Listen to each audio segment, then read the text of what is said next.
do that again. Hey, everybody, what's up? Welcome back to the White Knuckle Podcast, episode number 91. It's part 2 in a series of 2 here at the 2019 ATA show in Louisville. Today we wrapped up what's going to be our coverage of the ATA show. There's a lot of buzz going on social media right now about the Lone Wolf custom gear stuff, and I guess there's really not a lot to say. We'll let the chips fall where they may for those folks. Some cool stuff. Definitely, hopefully those guys get everything worked out, and that turns out. But I saw here earlier that social media was blowing up about that. Lone Wolf Custom Gear just released a statement. So we're just going to pass the mic around the room here real quick and get everybody's 2 cents worth on what they learned. But before that, Dave and Amy had a chance to go to the Jim Beam brewery or distillery, I guess, as it was, and we learned some stuff from them upon their arrival back here at the hotel about whiskey, or excuse me, bourbon. So I'm going to let Dave tell us, and Amy, the 5 rules of bourbon. Bourbon tales. Rule number 1. It can only be made in the United States. That's true. Rule number 2 has to be at least 51% of what grain? Corn. It is corn. Rule number 3. Barrels. The barrel can only be used one time. 4. The water cannot have any iron in it. Kentucky water. Do you know what makes Kentucky water so special? No. Anyone? Limestone.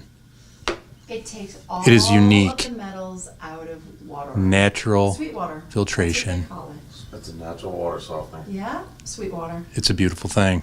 Yep. The design of their building actually had waves in it, and that was part of the quiz.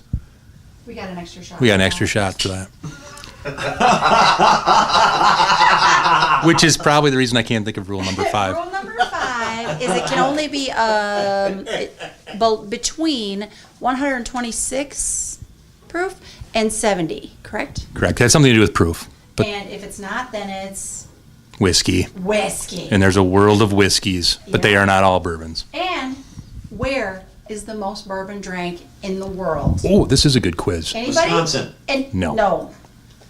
It's not the United States at all. Nope, not That was Canada. my guess. It is not right. China. No, not China. He did say specifically it ain't China. Texas. Nope. It's not the United States. Texas is in the United Okay, States. wait. Australia. It You is. got it. It is Australia. Should that surprise How did you know anybody that? that the professor? Why would he know that? Why would you know that? I'm kind of a trivia nerd. He's wicked, and he's wicked That's smart. exciting that you know that. It is. It's exciting. I just know. I'm not it's excited. A complete, it's a I don't know. I don't WAG. think I'm excited. It's what? It's a WAG. It's a wild ass guess. It's a wag. Oh, you think It's a about it. wag. Okay, where are the toughest people in the world They're other tougher than the than United all States? over there. Boom. They drink it in Australia. containers that They are drink- it's illegal water. here. They actually have how many liters in one container and tap it.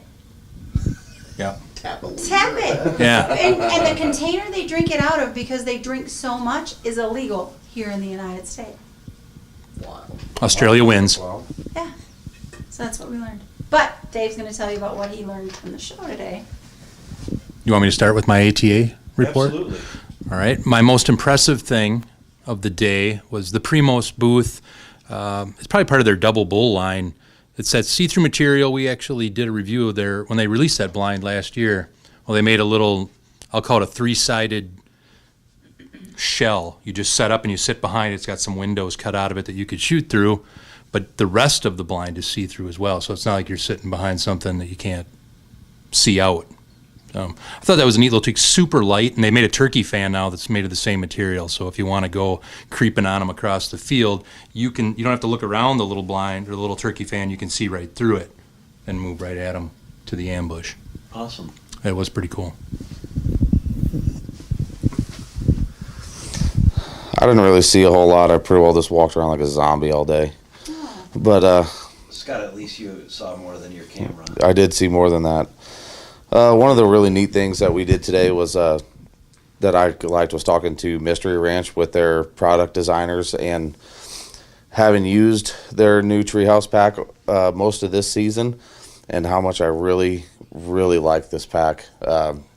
To be able to give them some input on possible changes or just some feedback into whatever they decide to do with it was something neat for me.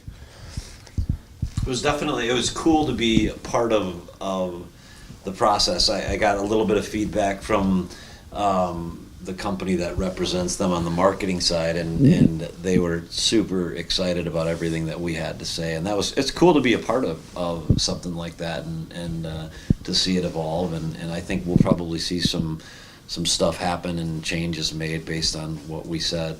So it was cool to be part of that. Absolutely, and to be honest, most of my stuff is self-filming myself hunting, which is, I guess, the definition of self-filming. Right. But doing my hanging hunts, this is the best pack that I've found for carrying a tree stand and sticks with me, because I hate strapping a pack to my stand. I like to be able to strap the stand to the pack, and this one does it flawlessly with minimal straps, which also means minimal noise. And yeah, it was cool to be able to help them kind of tweak their designs a little bit.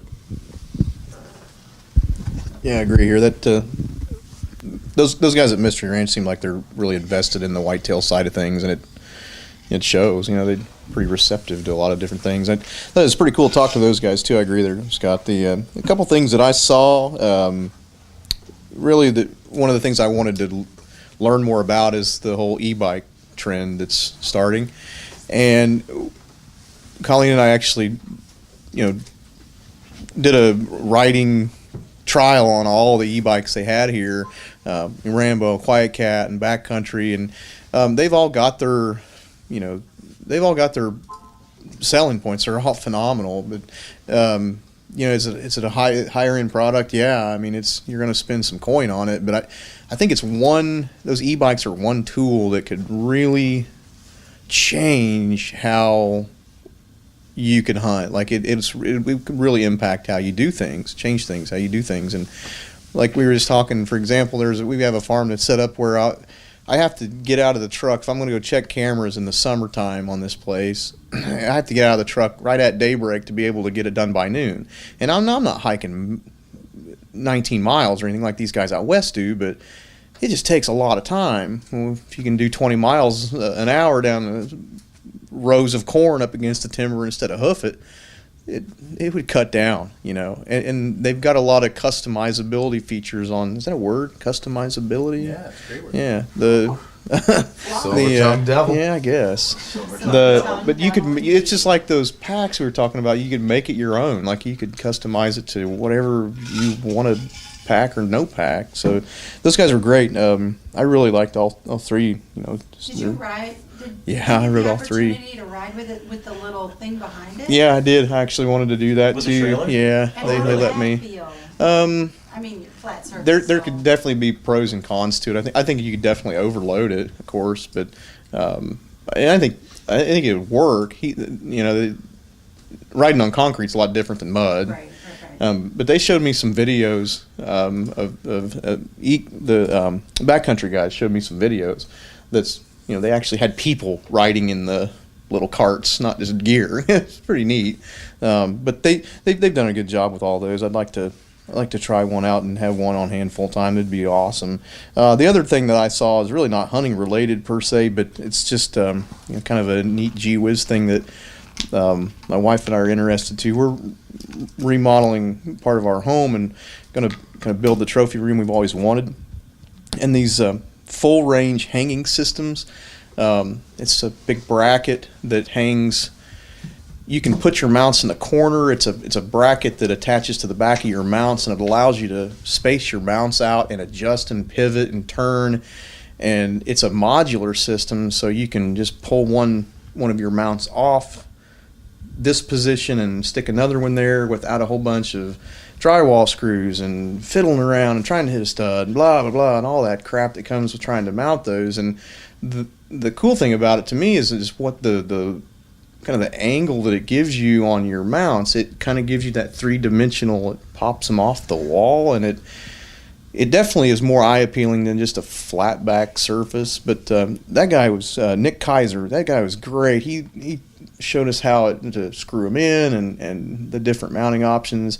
This is a cool little company, and just kind of an upstart, not been in business that long. He's trying to make it on his own. I like just little stuff like that. But then third, finally, I looked at a trail camera card viewer called the Lowdown. Did you guys look at that?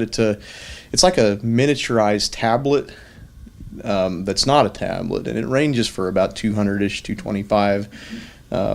But it really does a good job as far as getting through your trail camera photos a lot faster than the old, sticking it in a laptop and spamming the click button, click, click, click, click, Like, I've got my click button worn out on my junky laptop that we use for this, and it makes them transferring over to cards and formatting a lot easier. It just seemed like a good little viewer tool. But I'm kind of trail camera nuts. We like that kind of stuff. But those are 3 things I really kind of took away from today. I guess Amy has something else she wants to say. It's not about bourbon either.